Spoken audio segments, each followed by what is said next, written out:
Trump to develop new nukes and loosen constraints for their use to deter North Korea. Special Assistant to Barack Obama on Arms Control and Non-Proliferation, Jon Wolfsthal, said a review prepared by the Pentagon recommends a new version of the Trident D5 submarine-launched missile to deter Russia, China and North Korea from using tactical warheads in a conflict. The new policy is much more aggressive than that of Obama, who sought to reduce the role of nuclear weapons in U.S. defense. Mr. Wolfsthal said, "What I've been told by the people who wrote the thing was what they were trying to do was to send a clear deterrent message to Russians, the North Koreans and the Chinese.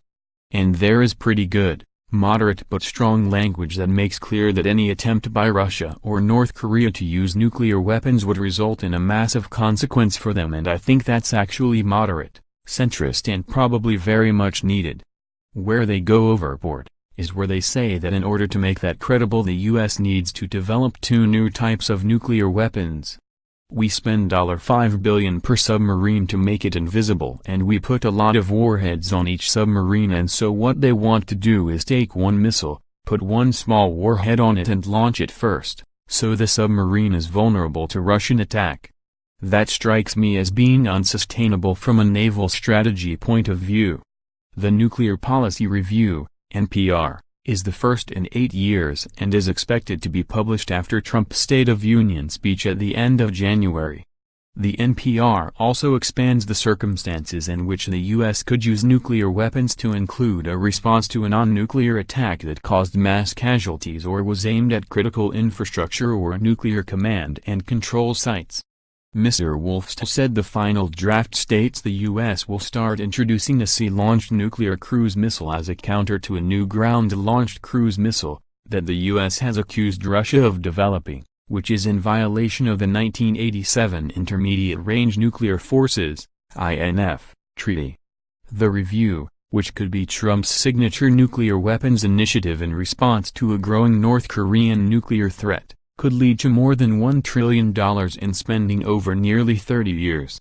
There have been 3 such reviews since the end of the Cold War, with the most recent being 2010 under Barack Obama.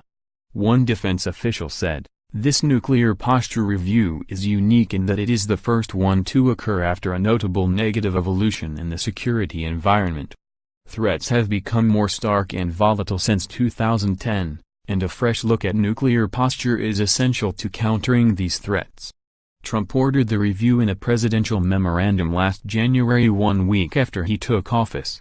The memo called for a Pentagon review to ensure that the United States nuclear deterrent is modern, robust, flexible, resilient, ready, and appropriately tailored to deter 21st century threats and reassure our allies. There is also a review of ballistic missile defenses underway to identify improvements. One initiative could be the development of a missile defense system that could detect, track and destroy multiple incoming enemy warheads with the launch of a single U.S. missile. But, arms control advocates have voiced alarm at the proposal to make smaller, more usable nuclear weapons. They argue it makes a nuclear war more likely, especially due to what they see as Trump's volatility. Director of the Nuclear Information Project at the Federation of American Scientists, Hans Christensen, said the plans are incoherent. He said, "It assumes that the intelligence community has determined that one or several adversaries out there are gambling that the U.S. would be self-deterred from using a ballistic missile warhead because they have larger yield. That's just not the case. We have never, ever heard anyone say that is so. I don't think any adversary, certainly not Russia, would gamble that if they did something with nukes that were low yield that we would not respond. That's completely ludicrous. I think this is about having some warhead work at the laboratories and exploring options. I don't see this as a real mission." Head of the Arms Control Association Daryl Kimball said the development of new weapons in the U.S. nuclear arsenal was dangerous Cold War thinking. He added, "The United States already possesses a diverse array of nuclear capabilities, and there is no evidence that more usable weapons will strengthen deterrence of adversaries or compel them to make different choices about their arsenals. The use of even a small number of these weapons would be catastrophic.